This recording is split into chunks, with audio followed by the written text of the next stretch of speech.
Have you ever heard the tale of the effortless archer?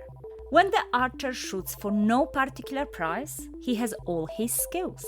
When he shoots to win a brass buckle, he is already nervous.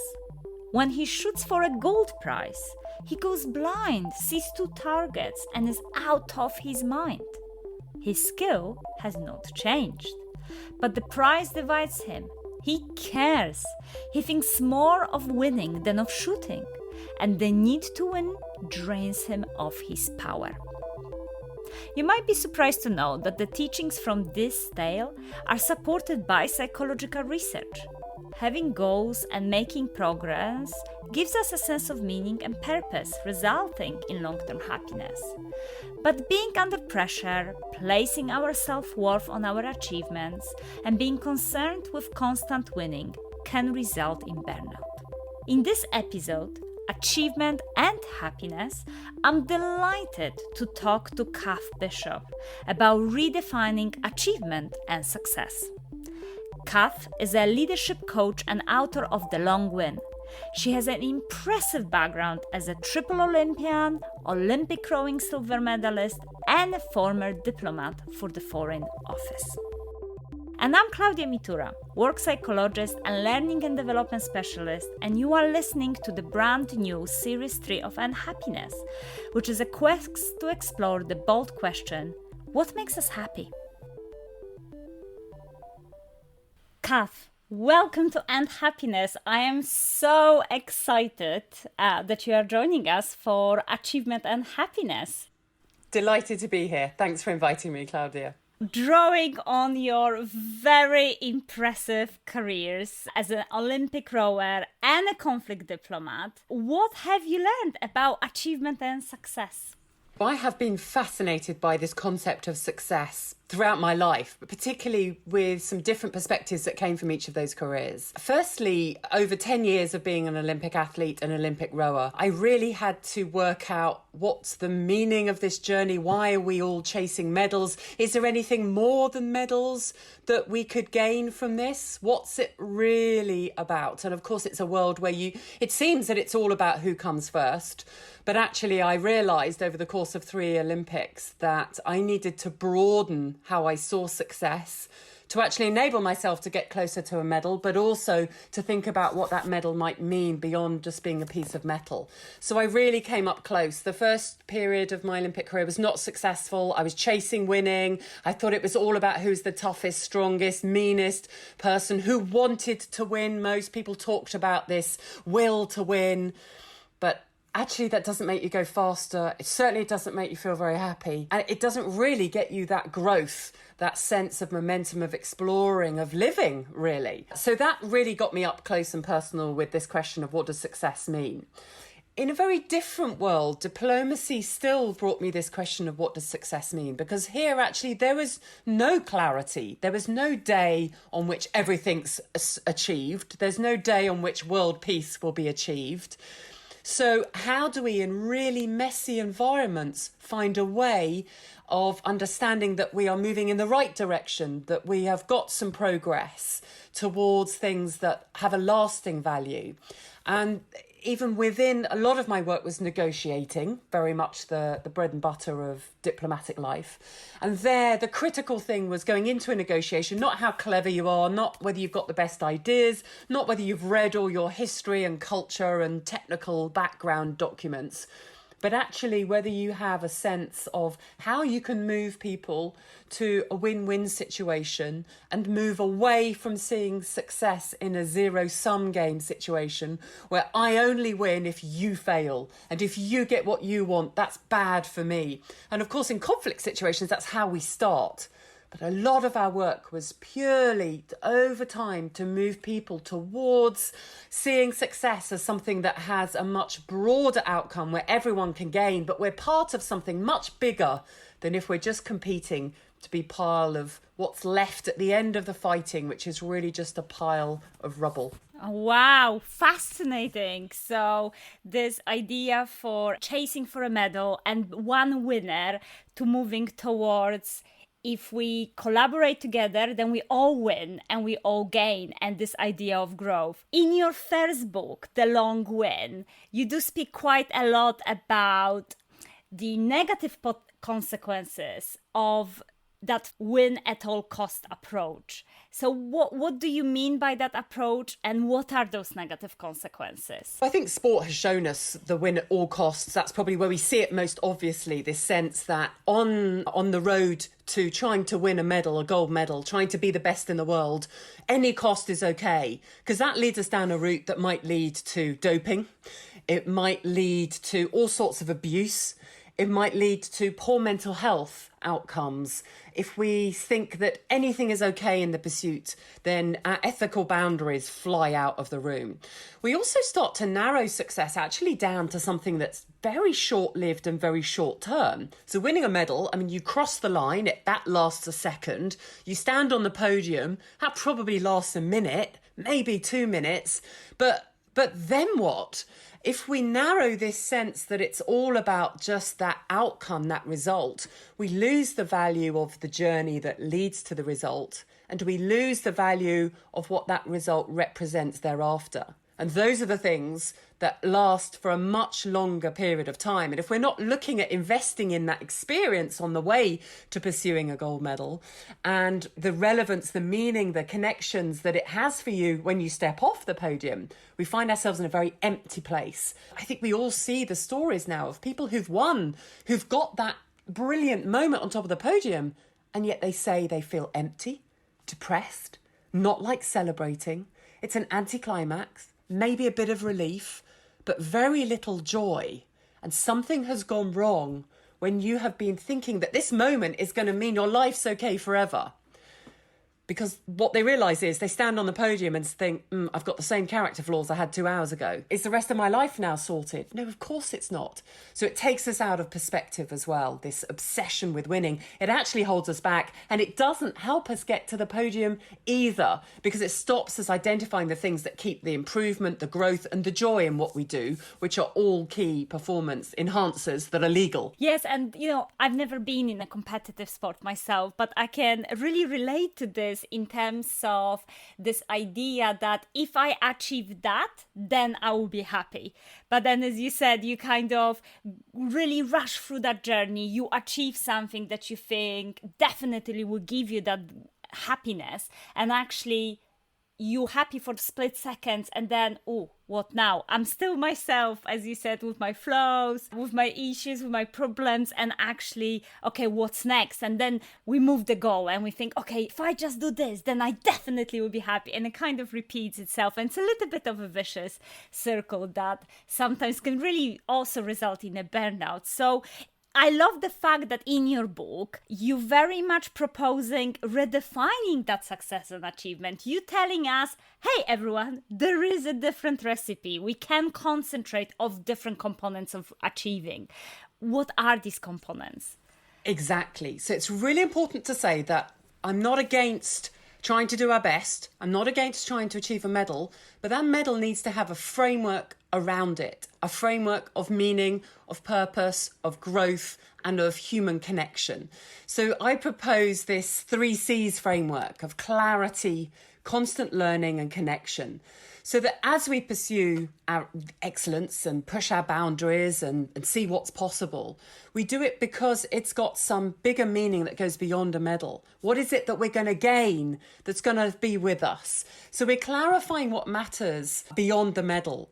Why do we feel the need to win a medal? What is it? Because sometimes we're driven by some almost limiting motivations. I think I need this to justify how good I am. And as soon as we're relying on that intrinsic motivation, actually we're limiting our performance. We're limiting resilience. We're limiting creativity.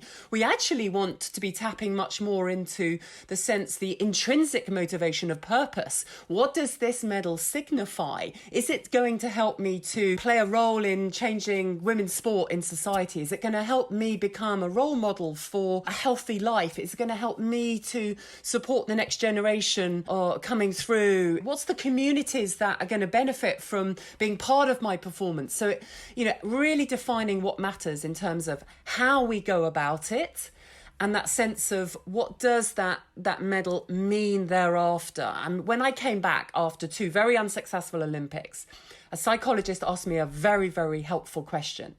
He said, okay, so you're going to go for a 3rd time. Tell me, what are you going to gain if you don't win a medal? And I still thought, oh my God, that's a terrible question to ask. How can you even think of that? It's heresy.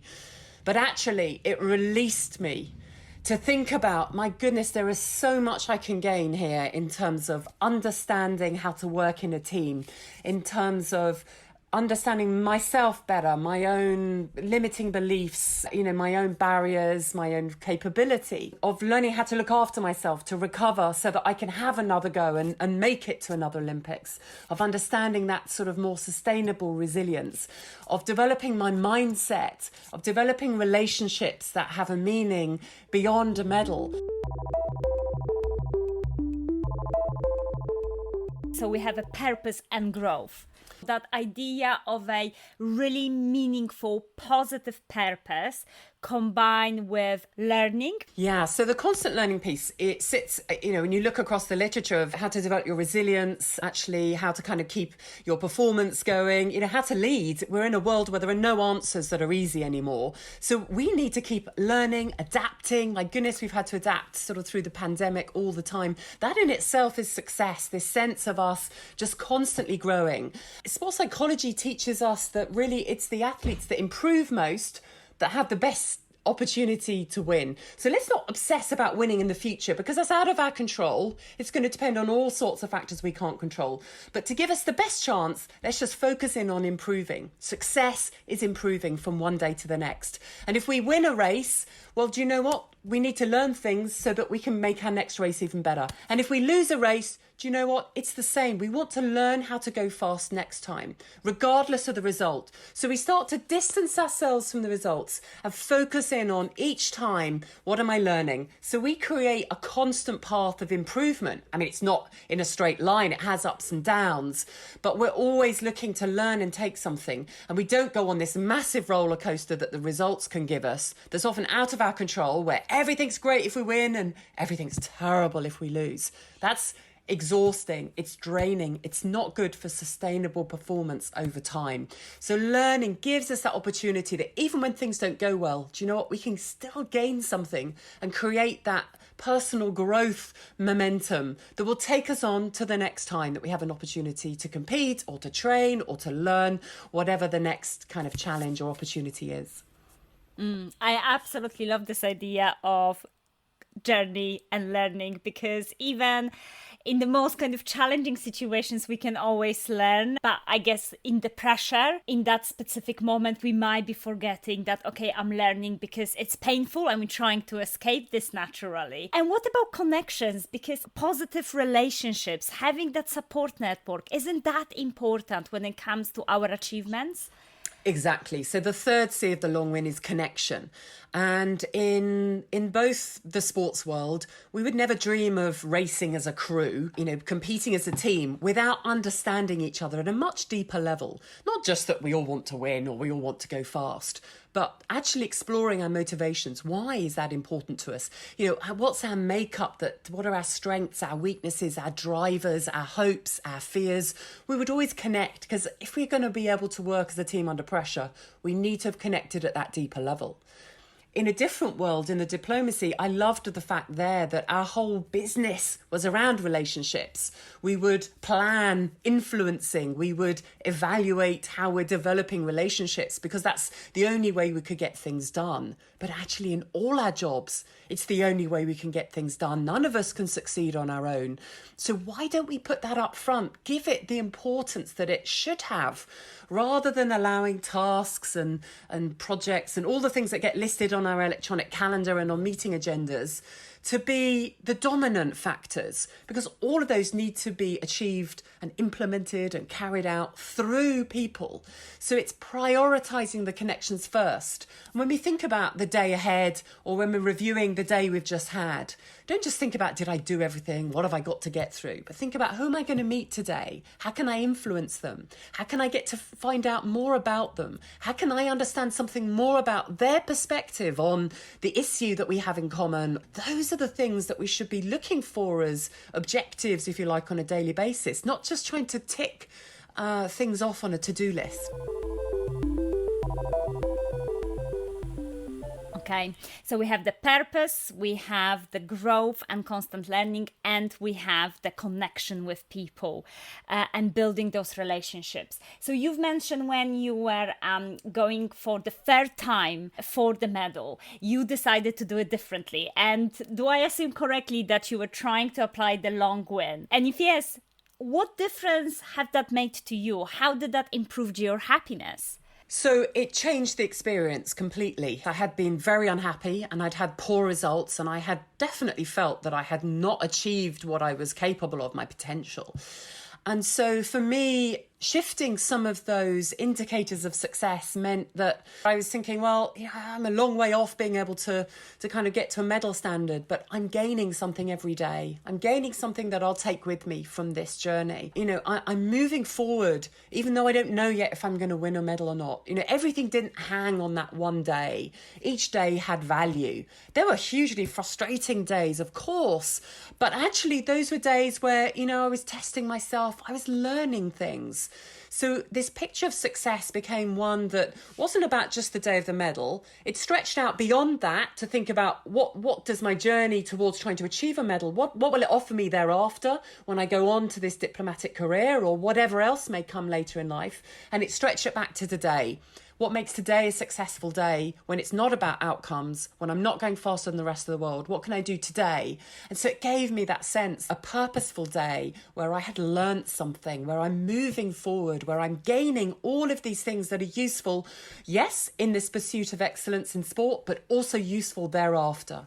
How that concept of concentrating on that intrinsic motivations can be useful in our maybe goal setting and daily achievements and work achievements. We always seem to be obsessed with measuring things. So we need to be very careful about what we measure, because that often sets us up for failure in this world, and sets us up then for failed happiness, if you like, because we think, oh, if I can do this, we suspend the happiness to the future, to a point that may never come, hugely unlikely to come. We can't control if we get there or not. I mean, that's just kind of crazy. It's about redefining success on our own terms. Sometimes there's small wins, but they're really important. So being careful about that language of winning and how we use it and what we use it for. So that we're really thinking about, yes, success in some broader criteria, really about how we turn up and the mindset we bring to the work we do, the behaviours, the relationships on a daily basis. These are things within our control. So let's optimise those, let's maximise those, and then let's draw the sense of fulfilment that comes from that gives us, all the time we're investing in the experience we have and the experience that we create for others who are working with us or on this journey with us. So we're giving ourselves some different things that we are measuring, if you like. We're creating some meaningful measures that are more about qualitative metrics, if you like, than quantitative. It's not just how many things we've done today. It's not just how many medals we win. It's how we go about it. It's the quality of the relationships, the quality of the interactions I've had today in my meetings. Not just whether we got through the agenda items and had action points at the end of it, but actually, did I connect with people? Did I really listen to them? Did I actually build a relationship that's going to last beyond the project we're on at the moment? Those are the things that I want us to kind of think about, so that we look at the quality of what we do, not just the quantity of ever trying to do more and more and more. So instead of thinking what I want to achieve, also very much thinking about how am I going to achieve it, with purpose, with connection, with that growth. What about when we are under pressure and we are in a situation when external circumstances are pressurizing us to achieve? What's then? That's when it's most important to reconnect to the deeper level, because that's what will help you to get through those short-term external pressures. They're coming from outside. They're external. They're at a level that doesn't really stir us deeply. It puts pressure on us for sure. But if at that moment we can go deeper inside ourselves to that intrinsic sense of, mastery and autonomy and purpose, that I know why I'm on this journey and I want to manage this pressure because although it's unpleasant, it's part of something that matters to me long term. then I can draw on a greater source of creativity and resilience to get through that pressured moment. So when the external piece comes at us, that's when we must go even more to the internal in order to manage it and withstand it and move on beyond it. Okay, so always remembering about the long win, even in the moments when we have all these conflicting pressures. A final question, any final practical steps or tips that you would like to share with the listeners? So this can be done in lots of very small ways, and, set some small goals in terms of the how. Actually making sure each day you're thinking, if you have a to-do list, it's okay as an organising tool, but make sure you add some of the hows onto it. So what's my quality of listening today? What's the way that I'm connecting with others? How am I developing those relationships? Start to bring that into the way we do things. Be conscious of your language. Are you outcome obsessed? We've got to challenge that. Don't be outcome obsessed. Live, what's happening today? What's the growth? What's the progress we make today? Don't wait for some outcome that's in the future that depends on so many things beyond our control. Actually, the best way to get there is to maximize progress today. So understand and define on your own terms what success looks like today that isn't purely determined by future outcomes. And think about how today connects to what really matters, that sense of purpose in the longer term. Thank you, Cath. I definitely going to be rewriting my to-do list and my New Year's resolutions in the aspect of how with those 3 elements of the long win. Thank you so much for sharing your journey and tips with us. Great to be with you. Thanks a lot.